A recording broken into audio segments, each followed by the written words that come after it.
Well, talking about getting it real, life is quite busy. We all know that. And each one is running constantly. सब लोग different different directions में भाग रहे हैं. Most people are doing it with a purpose. Most of us, 90% of us. And the people who we see seem to be doing it all. Often people ask them, how do you do it? Have you cloned yourself? I would like to introduce you to a person who is often asked that question. Dr. Jyoti Bali Sharma, dear friend of mine. Dr. Sharma, are you there?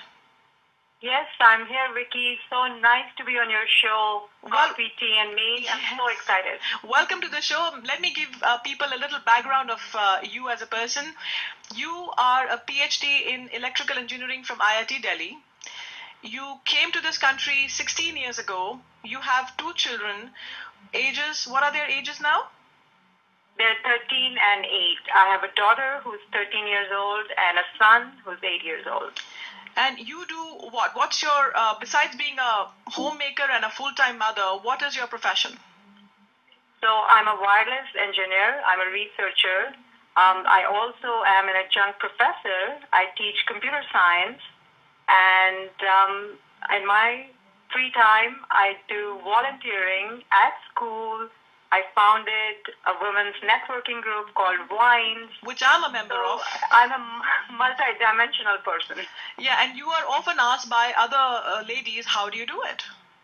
That's right. So, I get a constant question, how do you clone yourself? And how do you clone yourself? So there's no secret to cloning yourself. It's just being very organized. I'm very focused. And when I'm doing a task, I just do it. I give my 100%, sometimes 200% to that task. And I think that's what my engineering background taught me, to just do it fully, and I can do it in a focused way. And I think that's why I get the results that I get.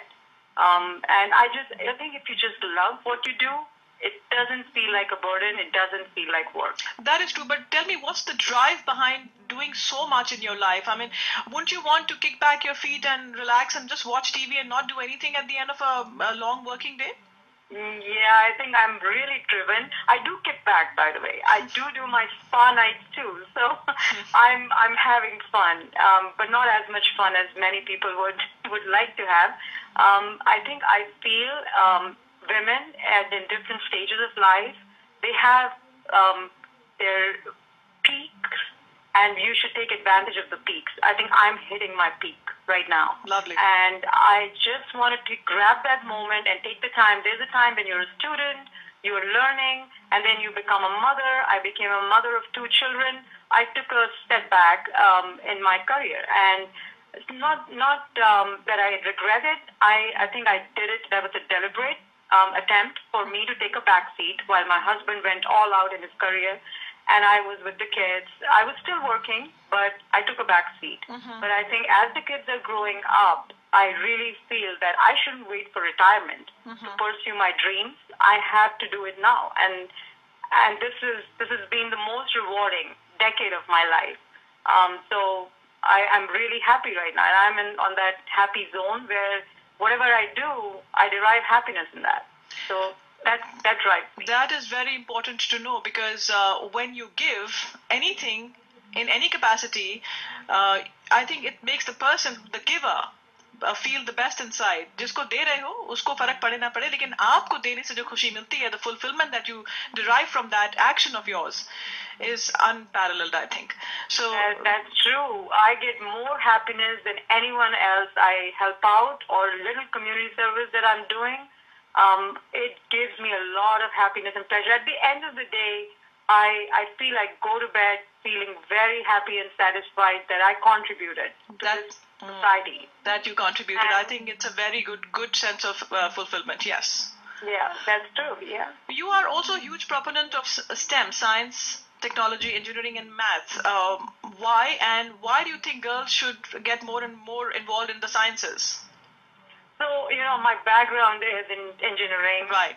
I love math all my life, and even now. So I want to encourage kids at a very young age, and that's why I'm coaching There is a bedtime math program, and I'm coaching a crazy 8th club for grades 3 to 5 in my son's school. That is cute. And I just feel like, we have to coach math, not teach math.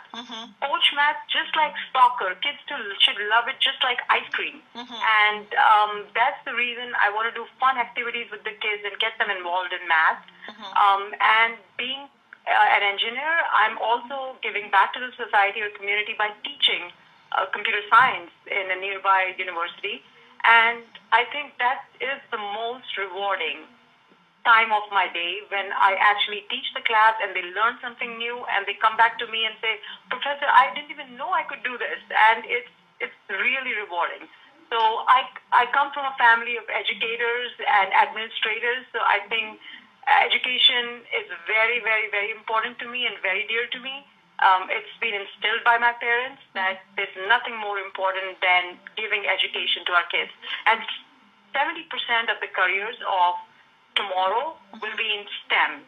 So we need to make sure our kids get that background in science, technology, engineering, and math, and they shouldn't be scared of any of these things. And especially the girls. I feel the girls are not being encouraged enough that they can pursue these careers, or they're intimidated because these are male-dominated professions. Yes, it's true. When I was in my undergrad, I was one of the 5 girls in a class of 40 boys. How intimidating is that? And how special you must have been. You must have been made to feel so special by those 35. No, at that point, I was pretty scared. It was 40 guys and 5 girls. We used to stick together, and, we just didn't feel empowered. But I want to tell the girls and empower them that you shouldn't feel as a minority.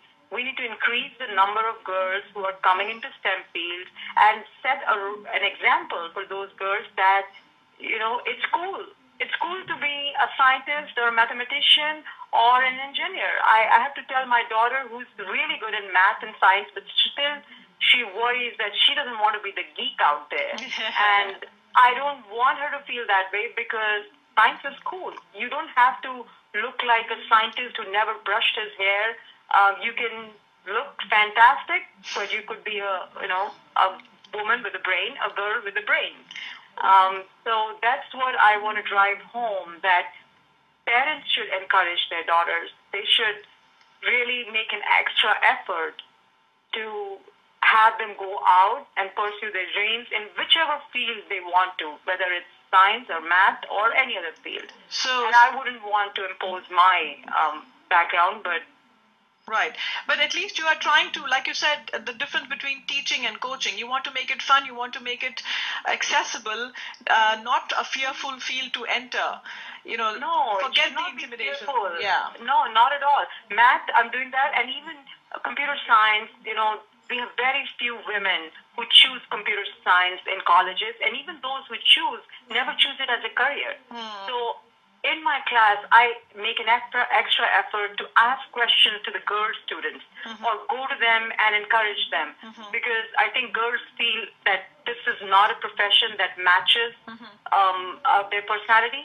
So you have to make a little more extra effort as a teacher, as a parent, as an educator. But, they're great. They're really smart. And there's nothing prevents a girl from learning these skills, and it's a rewarding career. So it pays you well, and you can do your work from anywhere in the world. So it allows you the flexibility. So the girls who are thinking about tomorrow getting married and starting a family, it gives you a lot of flexibility. So we need to bring that message that this is a great profession for women, and STEM fields offer that. So I think that's the piece that many people don't see when they see a male-dominated profession. It's cutthroat, yes, very competitive. Everything is. If you're good, everything is. And if you're good, you are highly rewarded for your talent. True. Well, people who are just tuning in, let me introduce. This is Coffee Tea and Me with Vicky, and conversation with Dr. Jyoti Bali Sharma, an exceptional individual that I happen to come across, who is so driven, highly educated, full-time professional, full-time mother, full-time wife, and socialite as well, because she's all over the place, literally. In a very good way, she is so driven to give back to the community. It's very inspiring to know her. And the question that she is mostly asked all the time, how does she do it? Has she cloned herself? Just because she's into the sciences, people ask her, have you cloned yourself? How are you managing to be everywhere and do everything? So besides what she is doing with the STEM and empowering girls to get into the STEM field, she also has started this group called WINES, which is WINES, Women in Networking, Entrepreneurship, and Successful, which the endeavor of the group is to bring women together